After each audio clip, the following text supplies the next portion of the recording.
Hola, buenas tardes. Gracias, Jaque, por la introducción, como siempre. Damos gracias al Señor por poder estar en otro programa, compartiendo su palabra.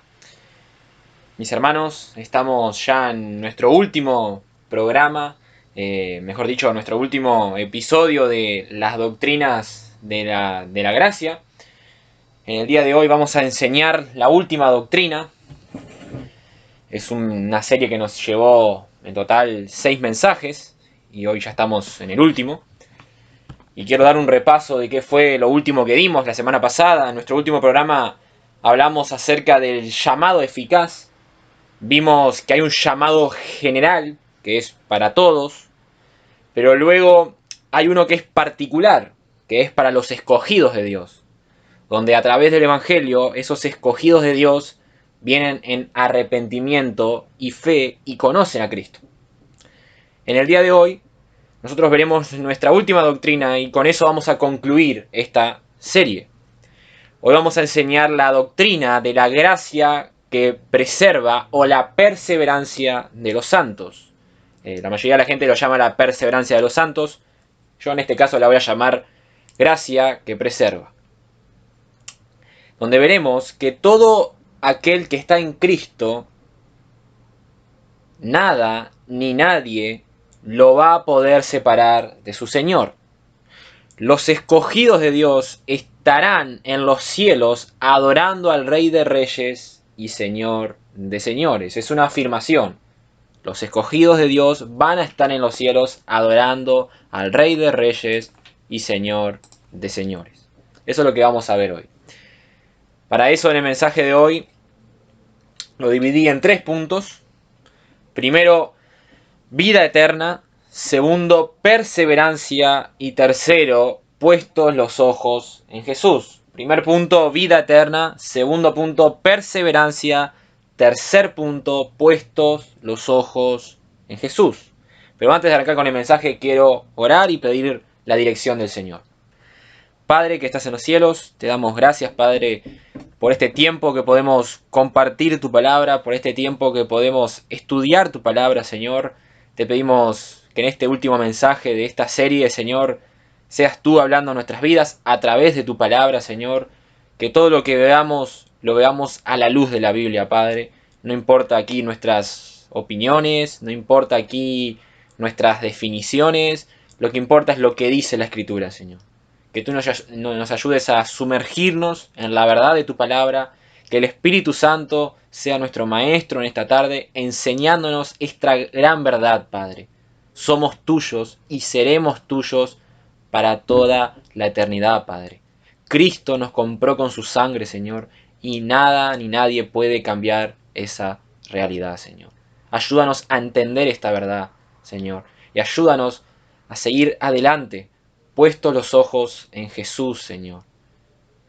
Padre, guíanos en esta tarde. Perdona nuestros pecados y ayúdame, Señor, a mí a predicar tu palabra, Señor. En el nombre precioso de Jesús. Amén. Muy bien, mis hermanos. Vamos con nuestro primer punto, vida eterna. Vida eterna. Lo primero que debemos preguntarnos para entender esta doctrina es, ¿nos promete Dios vida temporal o vida eterna? Es una pregunta. ¿Dios nos promete vida temporal o vida eterna? Bueno, la Biblia es bien clara en que Dios promete dar vida eterna a su pueblo. En Juan capítulo 10, versículo 28, Jesús dijo, yo les doy vida eterna y no perecerán jamás, ni nadie las arrebatará de mi mano. En Juan 3:16, el Señor dijo, porque de tal manera amó Dios al mundo que ha dado a su Hijo unigénito para que todo aquel que en él cree no se pierda, mas tenga vida eterna. En 1 de Juan 5:11, y este es el testimonio, que Dios nos ha dado vida eterna y esta vida está en su Hijo. En 1 de Juan 5:13, estas cosas os he escrito a vosotros que creéis en el nombre del Hijo de Dios, para que sepáis que tenéis vida eterna y para que creáis en el nombre del Hijo de Dios. Y en Juan 17:3, Dice, y esta es la vida eterna, que te conozcan a ti, el único Dios verdadero, y a Jesucristo, a quien has enviado. Hay más pasajes, Romanos 6:23, porque la paga del pecado es muerte, mas la dádiva de Dios es vida eterna en Cristo Jesús nuestro Señor. Y en Juan 4:14, mas el que bebiere del agua que yo le daré, dice Jesús, no tendrá sed jamás, sino que el agua que yo le daré será en él una fuente de agua que salte para vida eterna. Y puedo mencionar muchos pasajes más.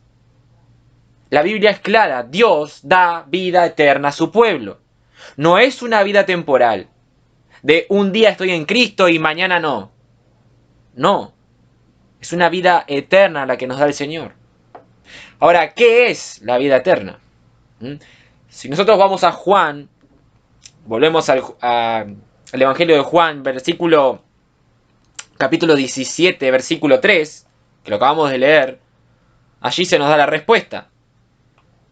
Dice Juan 17:3, y esta es la vida eterna, que te conozcan a ti, el único Dios verdadero, y a Jesucristo, a quien has enviado. Jesús habla aquí de dos cosas, que la vida eterna consiste en conocer a Dios y conocer a Cristo, es decir, conocerlo a Él, su Hijo. Y no se refiere a tener un conocimiento intelectual. Muchos creen en un Dios y muchos creen en Jesús, pero sin haber experimentado la conversión.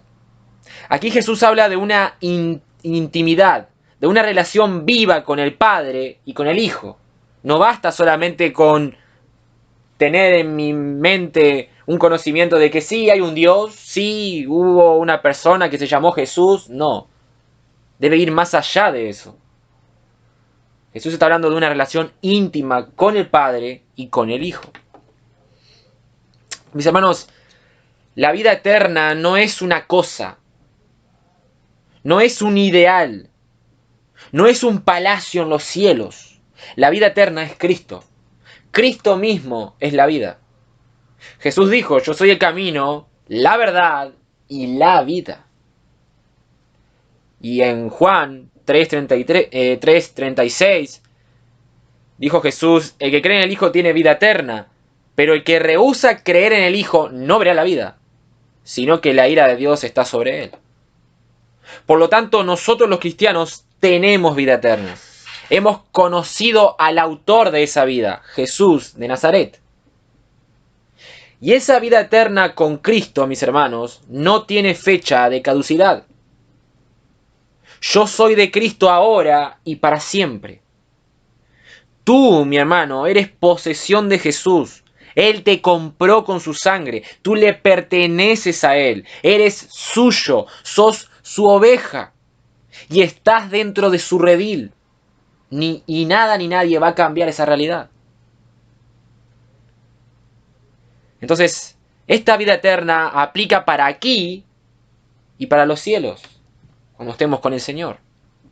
Cuando tú partas de este mundo, seguirás siendo de Jesús. De hecho, en el mismo instante de tu muerte, tú irás a la presencia de Dios, irás a disfrutar de sus bondades.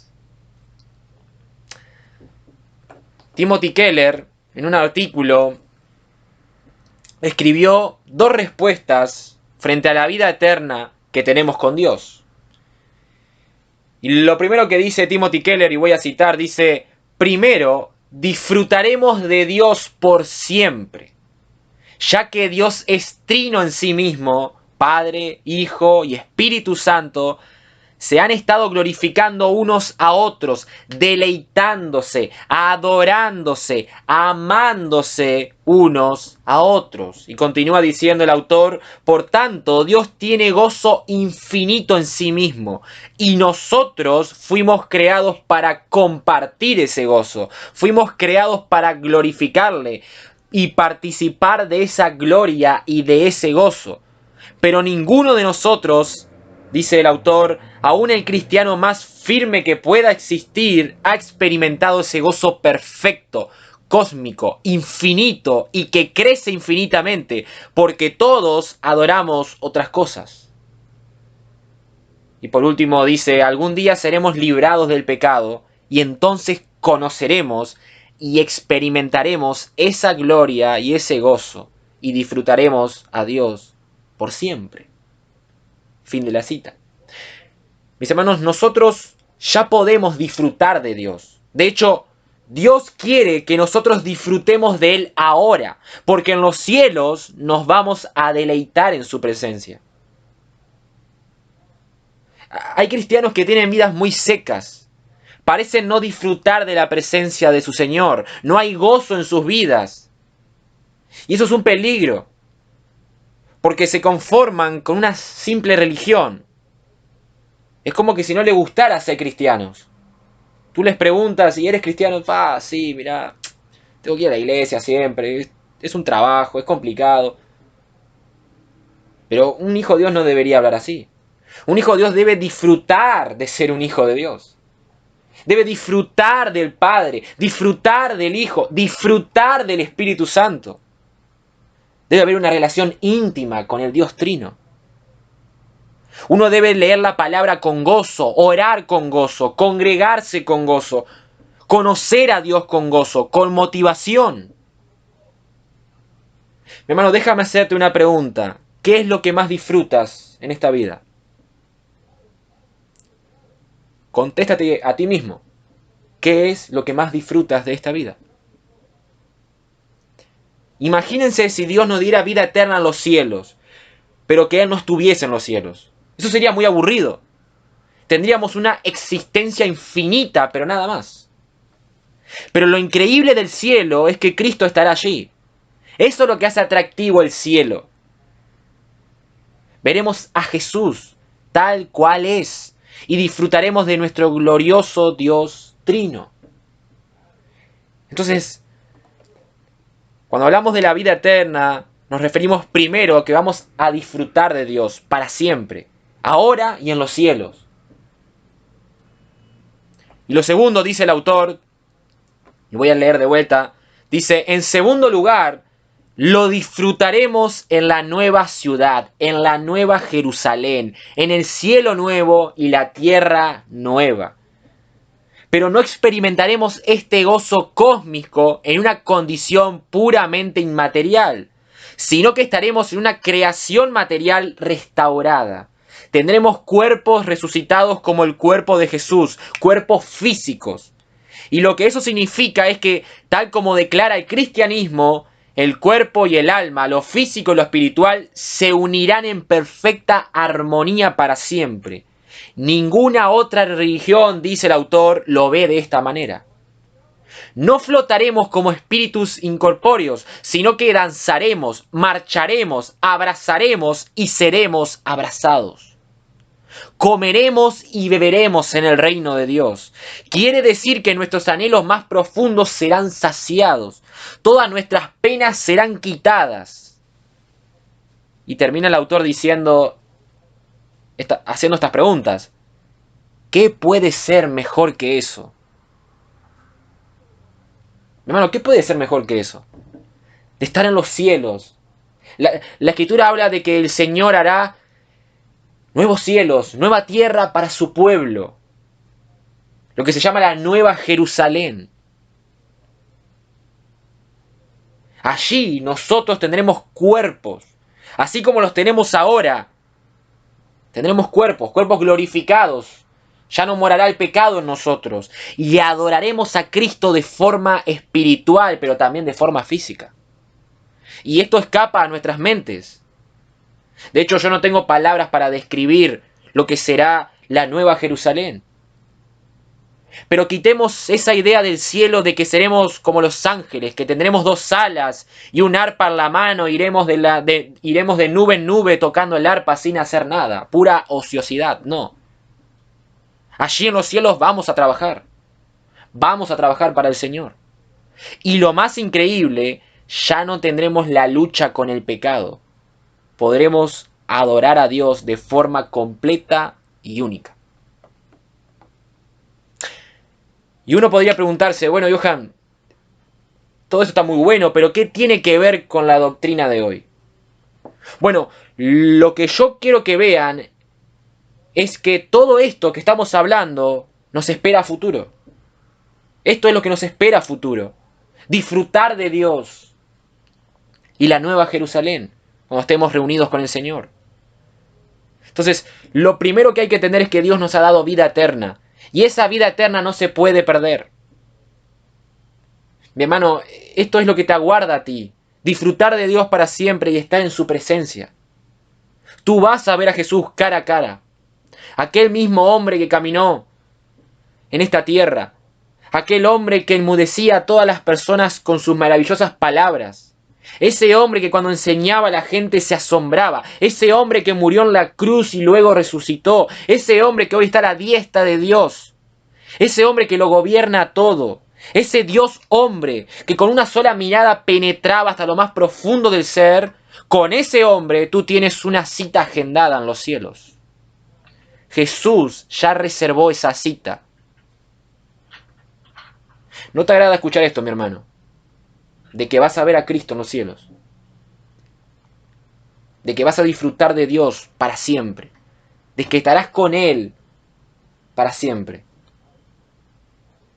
Y Dios guarda a su pueblo para aquel gran día que nos presentemos en su presencia. Y ahí viene mi segundo punto. La perseverancia. La perseverancia.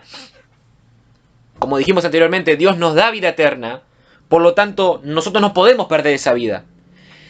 De lo contrario, si nosotros perdiéramos esa vida eterna que Dios nos da, ya no sería eterna.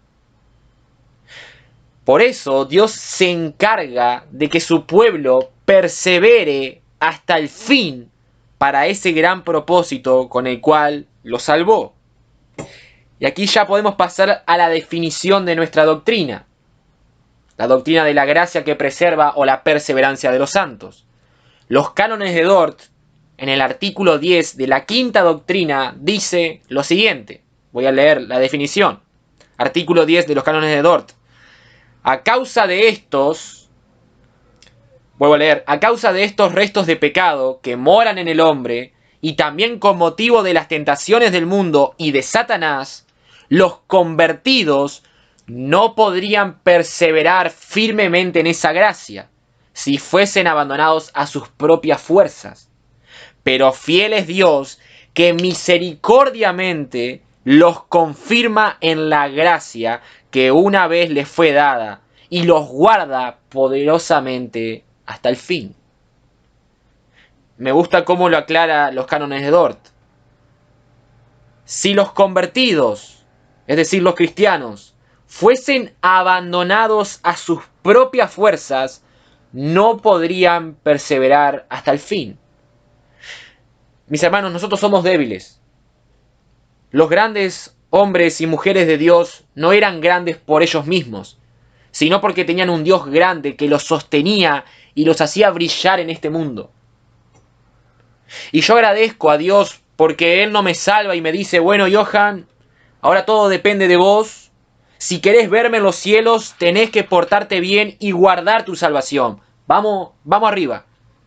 Si Dios me dijera eso, la verdad que yo estaría perdido. Porque soy débil, inconstante, inseguro. Y aún siendo un cristiano, sigo fallando y pecando. Un gran predicador dijo, si pudieras perder tu salvación, ya la habrías perdido. Y para siempre. Si la salvación depende de nosotros, mis hermanos, olvídense. No habría nadie en los cielos. Nadie se salvaría.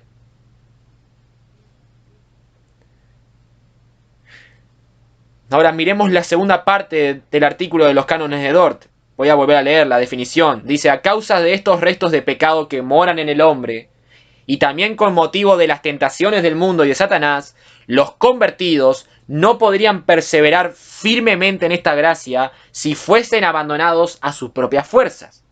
Pero fiel es Dios, que misericordiamente los confirma en la gracia que una vez les fue dada y los guarda poderosamente hasta el fin. Eso es lo que yo creo y lo que afirma la Biblia. Dios hace que yo persevere hasta el fin. Él me afirma en su gracia y lo hace conmigo y lo hace con todo su pueblo. Pero mis hermanos, mis palabras son simple humo que se desvanece.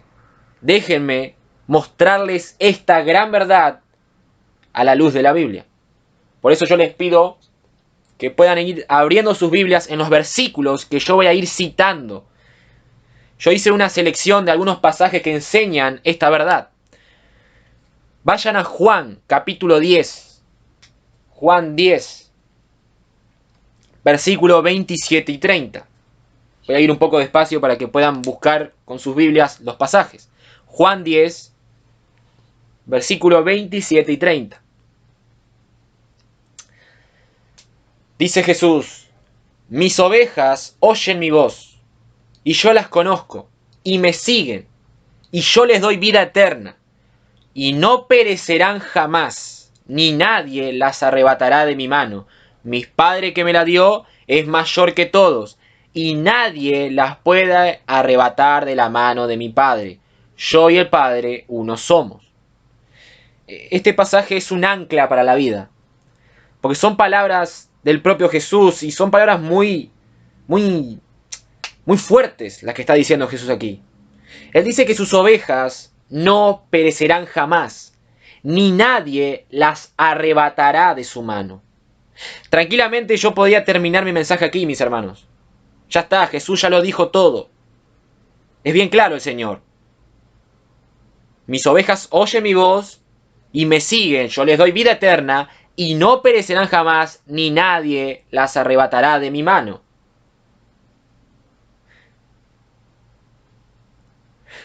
Pero mi hermano, si eso no te basta, Jesús te da otra dosis. Continúa diciendo que nadie puede arrebatar a sus ovejas de la mano del Padre. Versículo 29. Mi Padre que me las dio es mayor que todos, y nadie las puede arrebatar de la mano de mi Padre. Mi hermano, tú estás guardado tanto por el Hijo como el Padre. Tú estás guardado tanto por el Hijo y por el Padre. Más seguridad que esa imposible. Busquemos otro pasaje. Juan capítulo 6, versículo 39. Juan 6, 39. De vuelta, ese Señor hablando. Dice: y esta es la voluntad del Padre, el que me envió, que todo lo que me diere no pierda yo nada, sino que lo resucite en el día postrero. Si alguno del pueblo de Dios se puede perder, tendríamos que llegar a la conclusión de que Jesús era un mentiroso. Porque aquí Jesús está diciendo que todo lo que el Padre le dio, Él no va a perder nada. Entonces, por lo tanto, ¿a quién le vamos a creer? ¿Al hombre o le vamos a creer a Jesús? Jesús es bien claro. Todo lo que el Padre me dio, yo no voy a perder nada. Ninguno de mi pueblo se va a perder. Es lo que está diciendo Jesús. De vuelta, la seguridad de nuestra salvación. De vuelta, la gracia que preserva nuestras vidas. Otro pasaje, Lucas 10:20.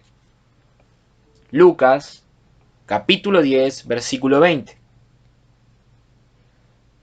De vuelta es Jesús hablando.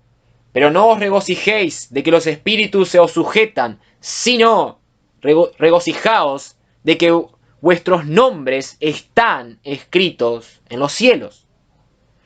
Nuestros nombres están escritos en los cielos. Estamos reservados para el cielo. Hermano, tu nombre, mi nombre, está registrado allí en el libro de la vida. Y nadie va a borrar ese nombre. Otro pasaje, Primera de Pedro 1:5. Primera de Pedro, capítulo 1, versículo 5. Dice el apóstol Pedro: que sois guardados por el poder de Dios mediante la fe. ¿Para qué? ¿Para qué, Pedro? ¿Para qué somos guardados? Pedro da la respuesta: para alcanzar la salvación que está preparada para ser manifestada en el tiempo postrero. El apóstol afirma que nosotros somos guardados por el poder de Dios. ¿Vieron? Nosotros no tenemos poder en sí mismo. No dice que sois guardados por el poder de ustedes mismos. No. Sois guardados por el poder de Dios. El poder es de Dios, no es mío. El poder para perseverar en la fe no es mío, es de Dios. Y Pedro dice que somos guardados por ese poder de Dios para alcanzar la salvación que está preparada para ser manifestada en el tiempo postrero. Somos guardados para aquel gran día que estemos en la presencia del Señor. Y Pedro no está dudando de esta verdad. Él no está titubeando con lo que está diciendo. Es una afirmación del apóstol. Es una afirmación. No hay dudas aquí de lo que Pedro está diciendo. Él está afirmando algo. Esto va a ocurrir, mis hermanos. Otro pasaje. Judas. Epístola de Judas, versículos 24 y 25. Y aquel que es poderoso para guardaros sin caída y presentarnos sin mancha delante de su gloria con gran alegría, al único y sabio Dios, nuestro Salvador, sea gloria y majestad, imperio y potencia, ahora y por todos los siglos. Amén.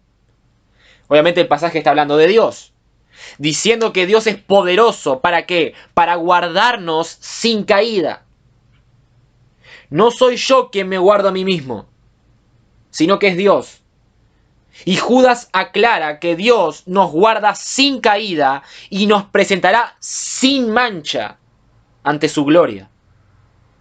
De vuelta, aquí no hay lugar a dudas. Es una afirmación de Judas. Dios guarda a su pueblo sin mancha ni arruga para aquel gran día en que la esposa se junte con el esposo. Es decir, la iglesia se junte con Cristo. El propio Señor va a presentar a su esposa, a la iglesia, delante de Cristo sin mancha, sin arrugas, sin contaminación. Otro pasaje, Primera de Tesalonicenses, capítulo 5, versículos 23 y 24. Dice el apóstol Pablo: y el mismo Dios de paz os santifique por completo, y todo vuestro ser, espíritu, alma y cuerpo sea guardado irreprensible para la venida de nuestro Señor Jesucristo. Fiel es el que los llama, el cual también lo hará. Pablo le dice a sus hermanos de Tesalónica que Dios los va a guardar irreprensibles cuando Cristo vuelva. Y el versículo 24 aclara que si es fiel para llamarnos, es fiel también ¿para qué? Para guardarnos. Fiel es el que os llama, el cual también lo hará. Mis hermanos, estos pasajes son muy claros. No hay mucho aquí para decir. La palabra, la escritura habla por sí misma. En 2 Tesalonicenses, capítulo 3, versículo 3, dice el apóstol Pablo: pero fiel es el Señor que os afirmará y guardará del mal. Mi hermano, el que te afirma en la fe, el que te hace seguir adelante creyendo en Jesucristo, seguir adelante creyendo en las promesas de Dios, es Dios mismo. Es Dios el que te afirma.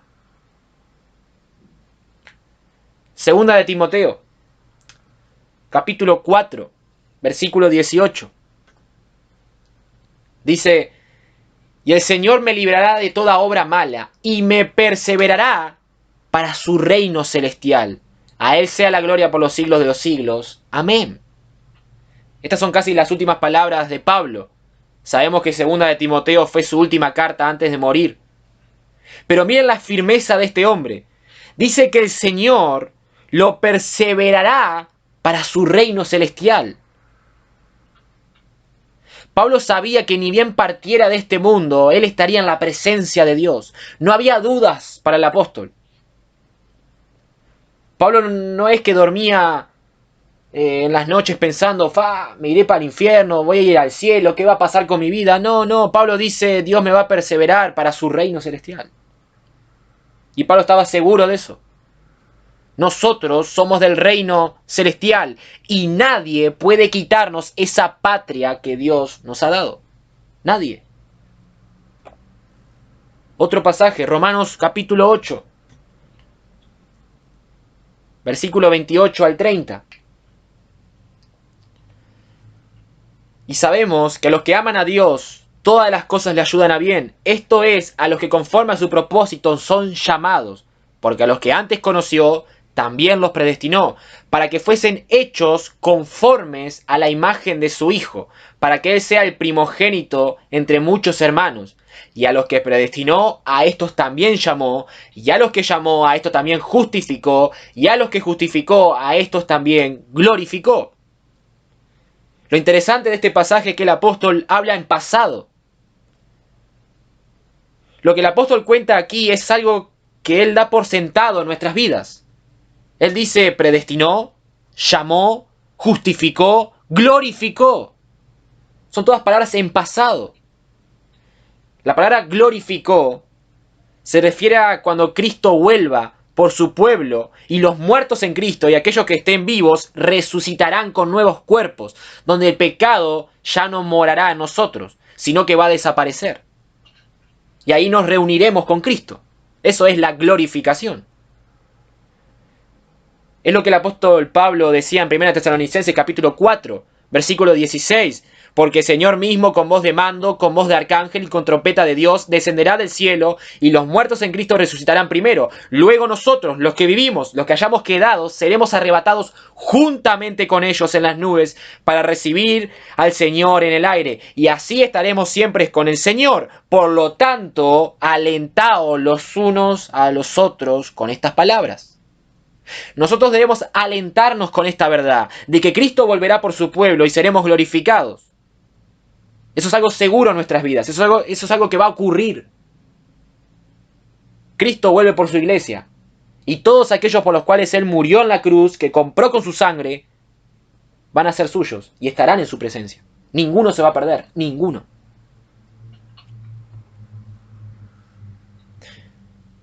Y por último quiero mencionar otro pasaje más.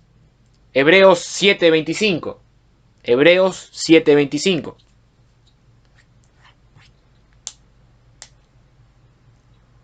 Por lo cual puede también salvar perpetuamente a los que por Él se acercan a Dios, viviendo siempre para interceder por ellos.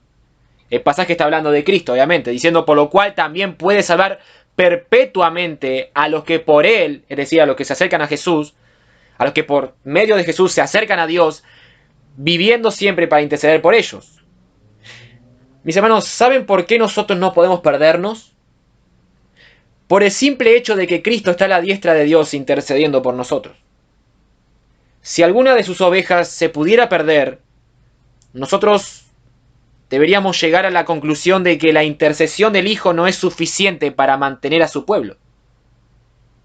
Pero sabemos que eso no es así, porque la intercesión de Jesús a favor de los suyos es totalmente eficaz. Jesús es Dios, y Él no se puede equivocar. Sus planes no se pueden frustrar. Y todo lo que Jesús hace, lo hace de manera eficaz. Lo hace de manera completa. Por lo tanto, la Escritura deja bien en claro que Jesús, allí en los cielos, a la diestra de Dios, está intercediendo por cada uno de su pueblo para que no se pierda. Entonces, mi hermano, es imposible que nos perdamos, porque Jesús está intercediendo por nosotros. Volvemos a leer Hebreos 7:25. Por lo cual puede también salvar perpetuamente a los que por Él se acercan a Dios, viviendo siempre para interceder por ellos. Y el Antiguo Testamento también enseña esta verdad. En Jeremías capítulo 32, versículo 40, dice, y haré con ellos pacto eterno, que no me volveré atrás de hacerles bien, y pondré mi temor en el corazón de ellos para que no se aparten de mí. Aquí Dios habla por medio del profeta Jeremías, diciendo que hará un pacto nuevo con su pueblo. Ese nuevo pacto nos involucra a nosotros y a Cristo como el mediador de ese pacto. Pero lo interesante es que dice que es un pacto, ¿qué? Es un pacto eterno. Yo haré con ellos un pacto eterno.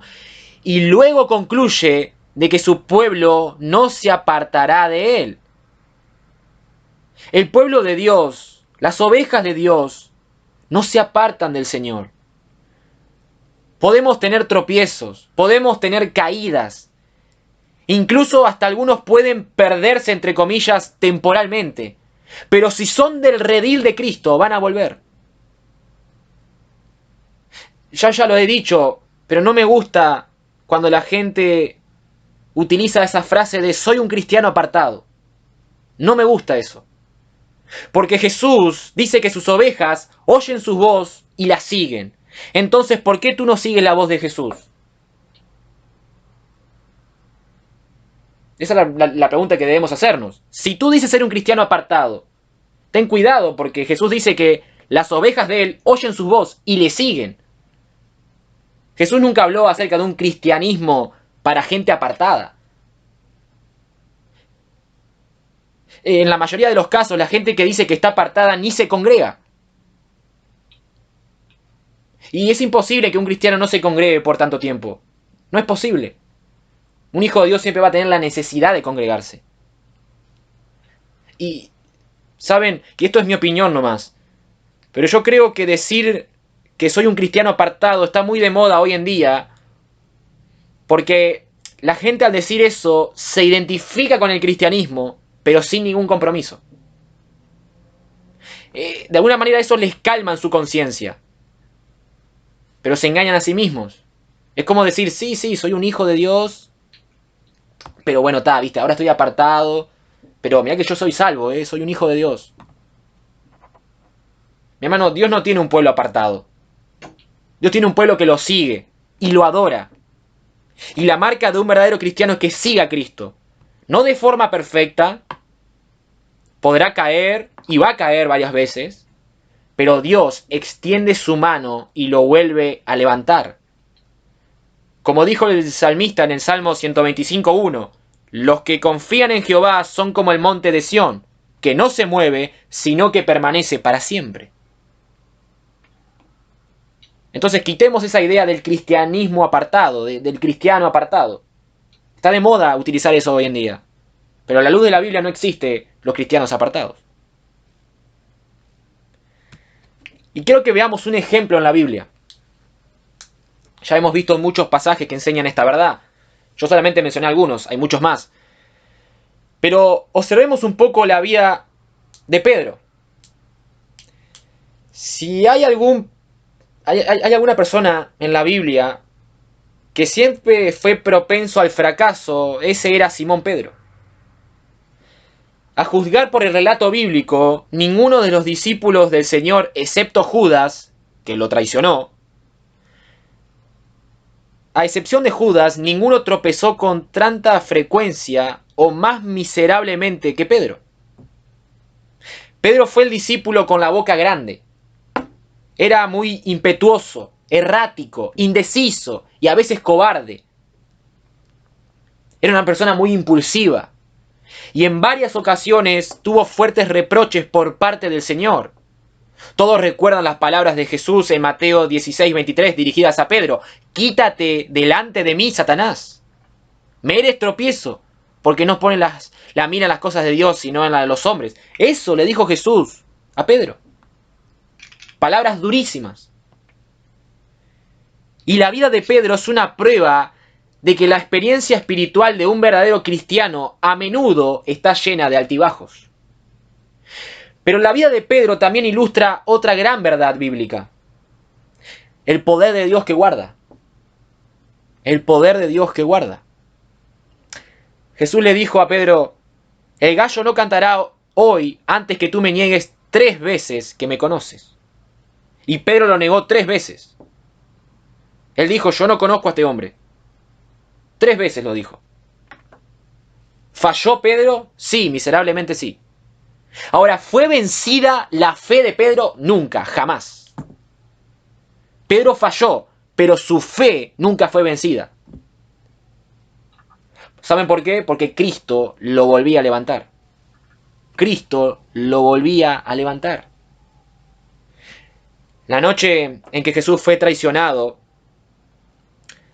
el Señor le dio a Pedro un conocimiento de la batalla espiritual invisible por su alma. En Lucas, capítulo 22, versículos 31 y 32, Jesús le dice a Pedro: Simón, Simón, he aquí Satanás os ha pedido para zarandearos como a trigo, pero yo he rogado por ti para que tu fe no falte, y tú, una vez vuelto, confirma a tus hermanos. ¿Saben por qué Pedro se levantaba una y otra vez luego de pecar y fallar? Porque Jesús intercedía por él. Nos guste o no, mis hermanos, esa es la diferencia entre Pedro y Judas. Judas traicionó a Jesús y luego se ahorcó. Pedro lo negó 3 veces, pero su fe permaneció. Porque Jesús rogó por Pedro y por Judas no. Voy a volver a repetir lo que estoy diciendo. Jesús rogó por Pedro, por Judas no rogó. Simón, Simón, he aquí Satanás os ha pedido para zarandearos como a trigo, pero yo, Jesús está hablando, he rogado por ti, Pedro, para que tu fe no falte. Esa fue la diferencia. Jesús rogó para que la fe de Pedro no falte. Y eso mismo hace Jesús hoy por nosotros. Él ruega e intercede por nuestra fe.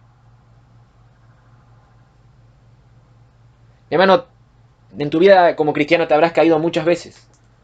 Ya todos tenemos esas experiencias. Pero el verdadero cristiano se vuelve a levantar, se vuelve a levantar, se vuelve a levantar, se vuelve a levantar. Y sigue adelante. ¿Por qué? Porque es un gran cristiano, es muy espiritual. No. Tengo a alguien que intercede por mí en los cielos. Tengo a alguien que extiende su mano y me levanta. Yo no camino solo en esta vida, camino con Cristo. Y eso es lo que marca la diferencia.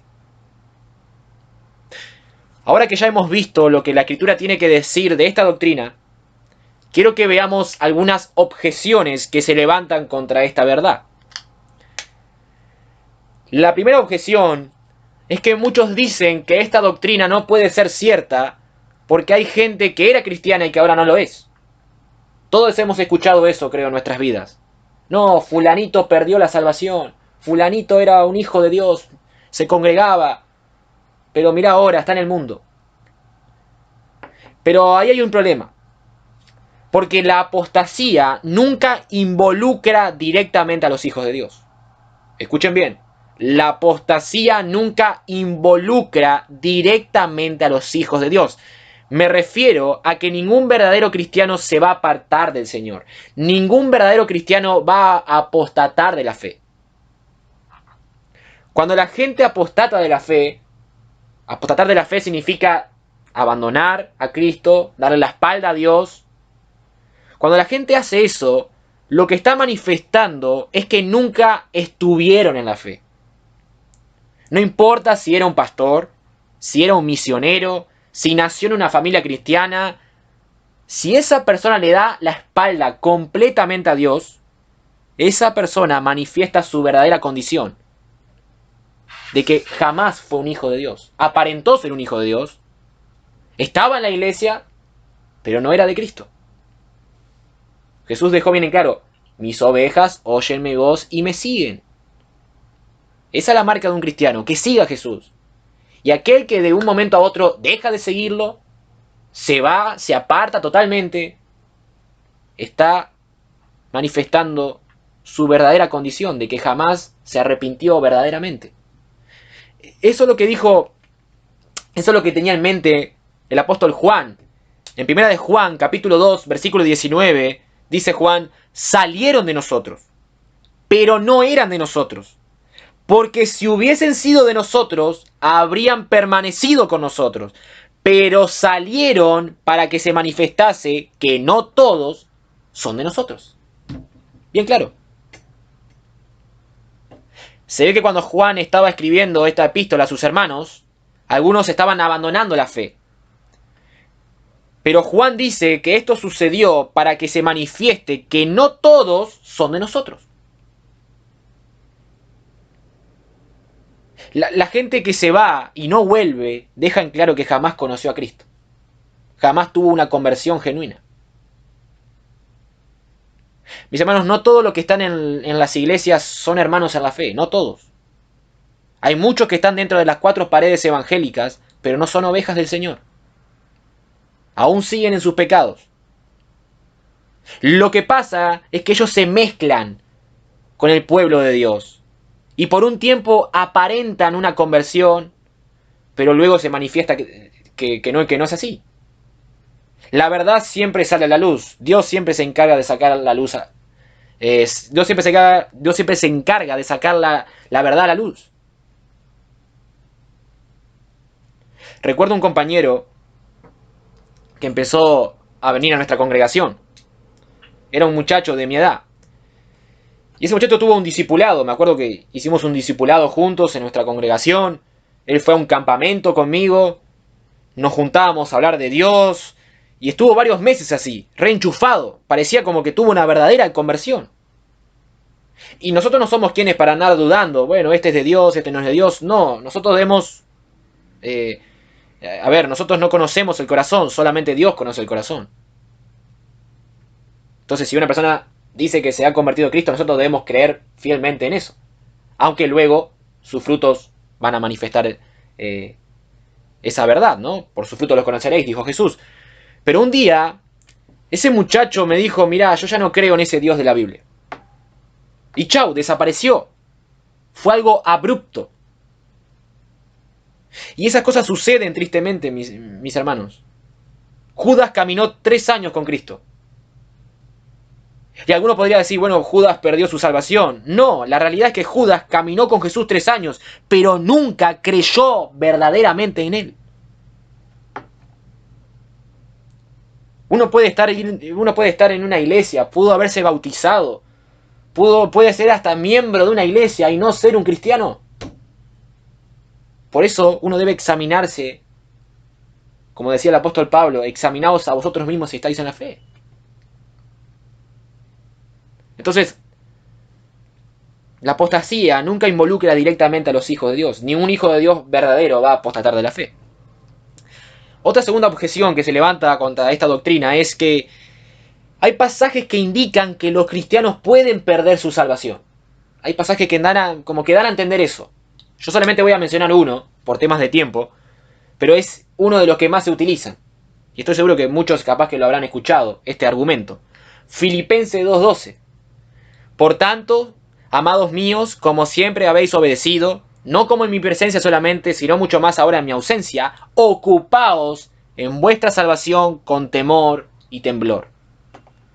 Ahí muchos dicen, mirá, ahí dice que debemos ocuparnos de nuestra salvación con temor y temblor. Significa que la podemos perder. Eso es lo que creen muchos.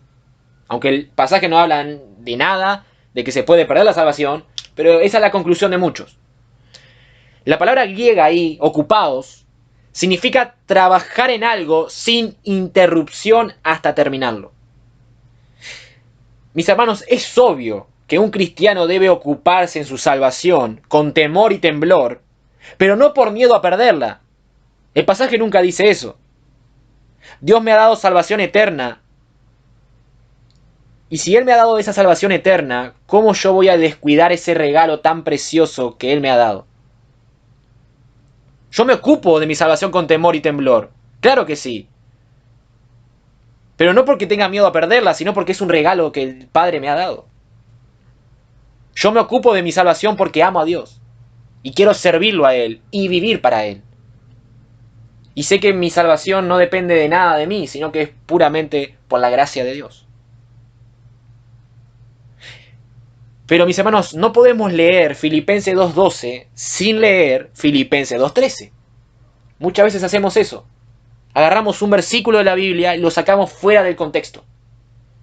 Pero si vamos a leer Filipenses 2:12, hay que leerlo a continuación de Filipenses 2:13.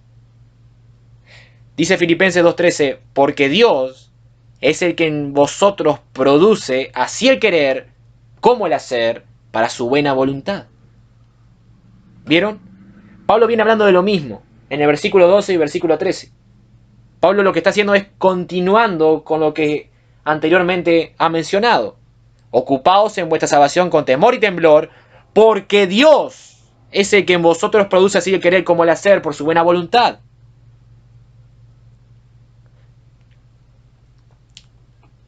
Mi hermano, El error doctrinal de creer que la salvación depende de nosotros es que al final vamos a creer en una salvación por obras.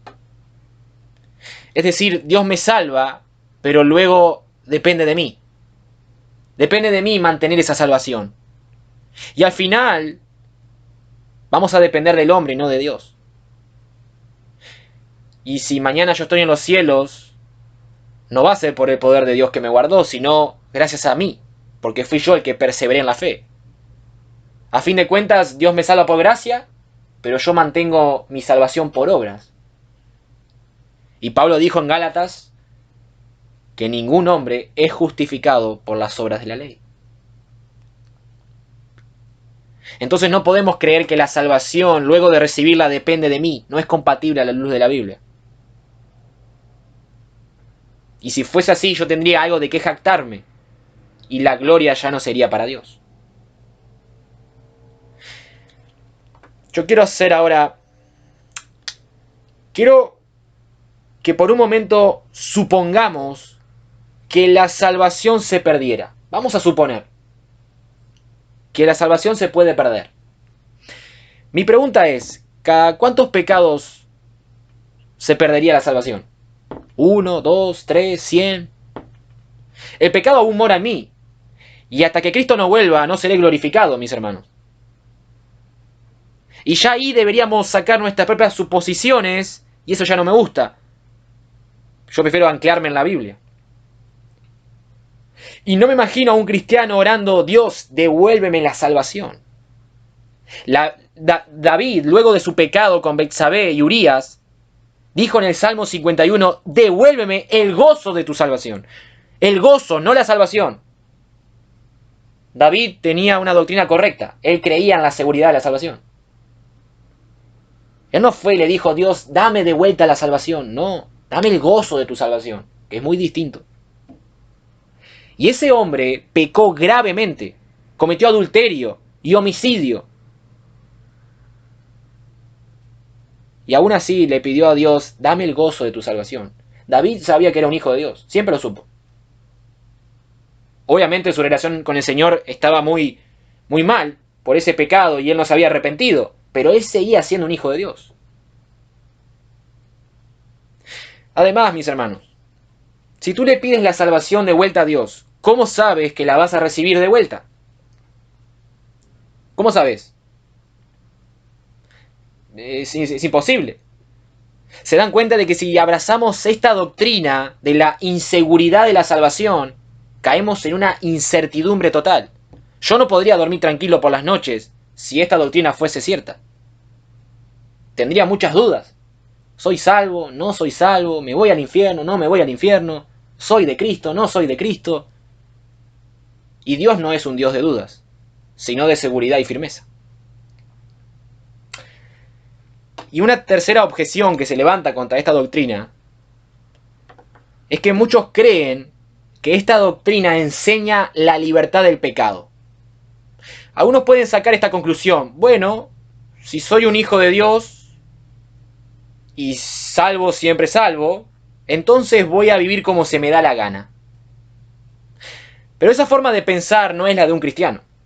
De hecho, si alguien piensa así, no es un hijo de Dios. El periodista José Barrios dijo, es importante aclarar que esta doctrina es llamada la perseverancia de los santos, no el libertinaje de los santos. Mi hermano, esta doctrina no nos debe llevar a pensar en que, bueno, si soy salvo puedo vivir como se me da la gana, total, Dios me ama y siempre me va a amar. No, de ninguna manera. Un cristiano no practica el pecado, sino que prosigue la santidad y la justicia para agradar a Dios. El apóstol Pablo dijo en Romanos 8 que los que son de la carne piensan en las cosas de la carne, pero los que son del Espíritu en las cosas del Espíritu. Un cristiano no se guía por la carne, sino por el Espíritu. El que piensa la carne, el que se deleita en la carne, el que sigue la carne, es porque es de la carne. Pero aquel que se deleita en el Espíritu, aquel que sigue las cosas del Espíritu,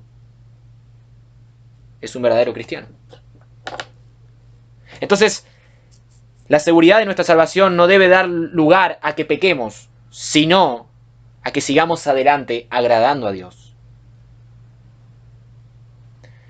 Y habiendo visto todo lo que tiene que ver con la perseverancia, mis hermanos, quiero ir a mi último punto, brevemente. Puestos los ojos en Jesús. Puestos los ojos en Jesús. La manera de perseverar en la fe es mirar a Cristo. Nosotros seguimos adelante fijando nuestra mirada en Jesús. Hebreos capítulo 12, versículo 1. Por tanto, nosotros también, teniendo alrededor nuestra gran nube de testigos, despojémonos de todo peso y del pecado que nos asedia, y corramos con paciencia la carrera que tenemos por delante. Versículo 2. Puestos los ojos en Jesús, autor y consumador de la fe, el cual por el gozo puesto delante de él sufrió la cruz, menospreciando el oprobio, y se sentó a la diestra del trono de Dios.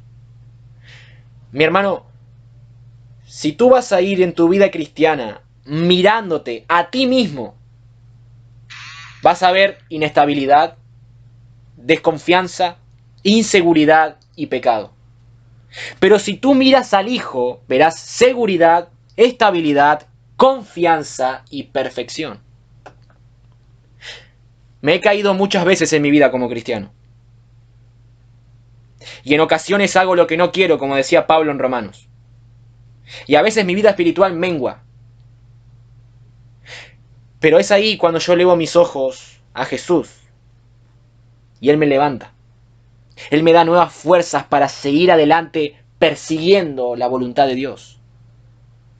Todos, tarde o temprano, vamos a experimentar en nuestras vidas momentos de sequedad espiritual, momentos de prueba, momentos de aflicción, momentos de desánimo, momentos en los cuales digamos, ya no puedo seguir. Pero es allí cuando la luz del Hijo brilla como nunca y nuestras fuerzas son renovadas. Jesús dijo que separado de Él no podemos hacer nada. Y eso tiene un gran impacto para nuestras vidas. Mis hermanos, Jesús está diciendo, separados de mí, ustedes no pueden hacer nada, absolutamente nada. Mi hermano, no intentes vivir tu vida lejos de Jesús, no vas a poder. No vas a poder. Lo que debemos hacer es mirar a Jesús, meditar en Él, meditar en su obra, meditar en su vida perfecta. Lo que debemos hacer es simplemente ver a Jesús. Mi hermano, déjame hacerte una pregunta. ¿Cuándo fue la última vez que fuiste a la Biblia para ver a Jesús? Voy a volver a preguntar. ¿Cuándo fue la última vez que fuiste a la Biblia para ver a Jesús? No para buscar una respuesta, no para buscar algo, sino para ver a Jesús. Los cristianos más maduros son aquellos que han aprendido a ir a la Escritura a buscar al Hijo. Porque Él mismo es su placer, Él mismo es su deleite. Capaz que no tenés ni idea de lo que estoy hablando, porque nunca lo experimentaste. Y si nunca lo hiciste, te invito a que lo hagas. Necesitamos momentos en que solamente pensemos en Jesús. Necesitamos momentos en que solamente vayamos a la Biblia a conocer a Jesús. Necesitamos ver a Jesús, fijar nuestra mirada en Él. Este mundo tiene muchas cosas atractivas y muchas veces nos hacen apartar nuestros ojos de Cristo. Mi hermano, tu salvación es segura por Cristo y Él mismo te está guardando para ese gran día en que tú te reúnas con Él. Por eso tú debes tener tu mirada anclada, fijada en Jesús. Primera de Juan, capítulo 3, versículo 2. Amados, ahora somos hijos de Dios, y aún no se ha manifestado lo que hemos de ser, pero sabemos que cuando Él se manifieste seremos semejantes a Él, porque le veremos tal como Él es. Yo algún día veré a Jesús tal como es, veré su gloria, veré su majestad, Y ese va a ser el día más importante de mi vida. Nada de este mundo se compara a ese momento, a esa experiencia de ver con mis propios ojos al Dios hombre.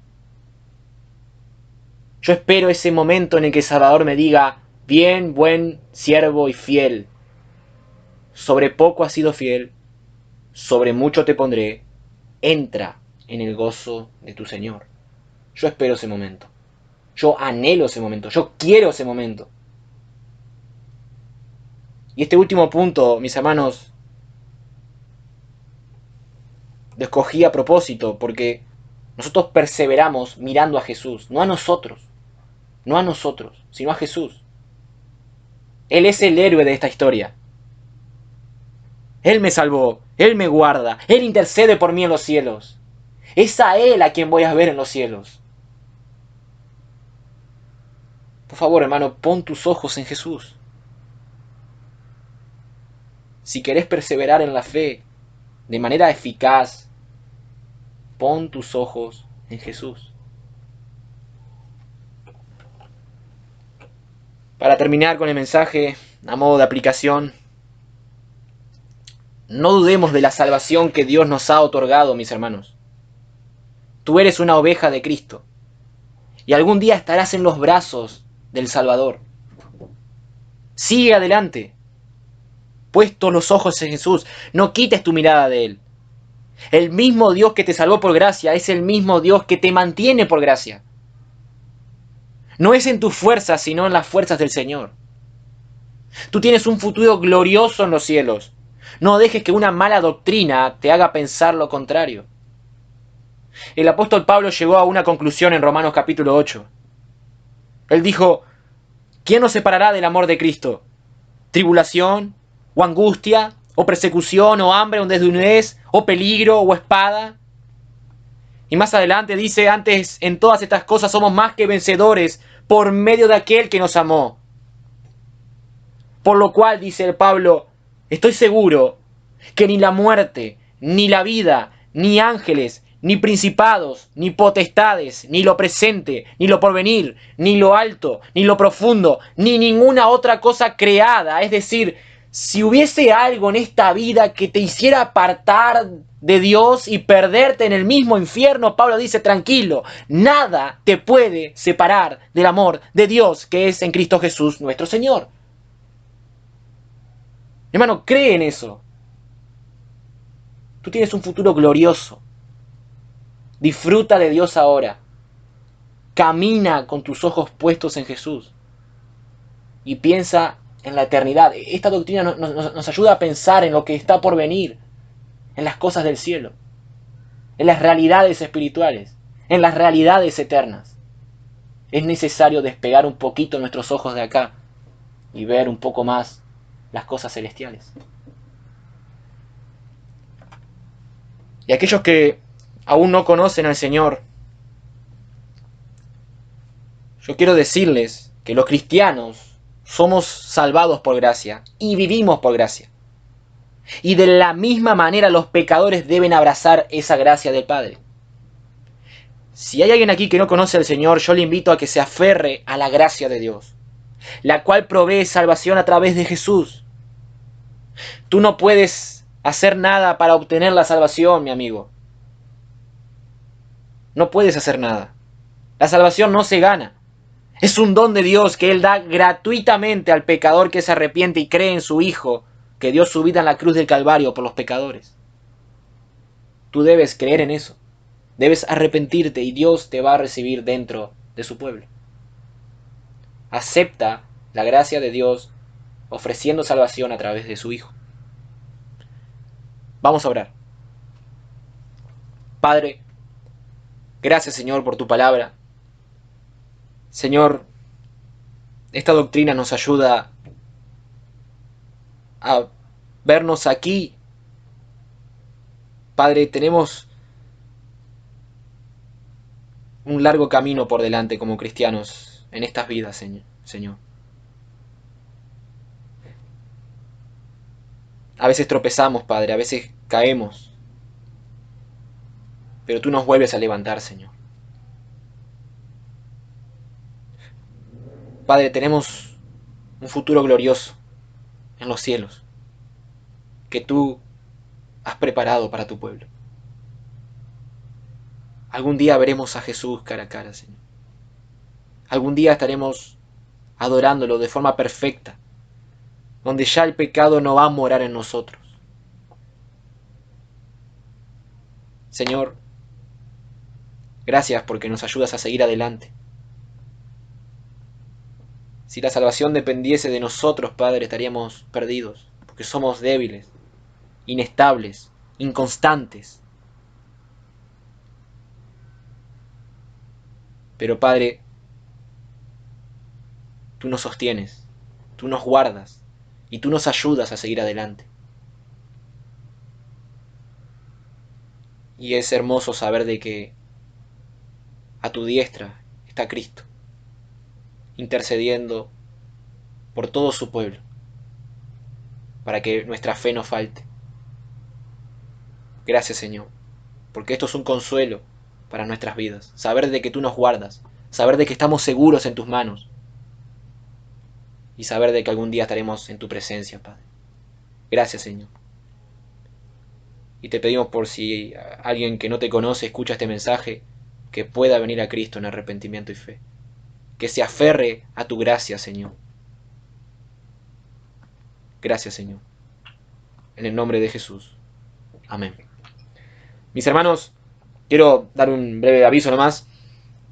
Con esto finalizamos nuestra serie de las doctrinas de la gracia. Ha sido de gran edificación para mi vida y sé que para ustedes también. Y yo les invito a que ustedes sigan profundizando en estas verdades. Yo soy muy limitado en mis enseñanzas. Lo que vimos aquí es algo muy resumido a lo que son estas grandes doctrinas. Entonces yo les doy este consejo. Sigan estudiando la palabra de Dios por su cuenta. Consulten buenos libros para alimentar cada día más su alma de la gloriosa y bendita palabra de Dios. Y si quieren estudiar estas doctrinas de forma más profunda, háganlo. Yo les invito a que lo hagan. Y luego, en el correr de la semana, la próxima semana, estaremos dando noticias por las redes de la Iglesia Bautista Graciada y de la Radio Bíblica Siloé acerca de la nueva serie que vamos a empezar a estudiar en este programa de Simplemente Jesús. Gracias a todos por habernos escuchado. Bendiciones.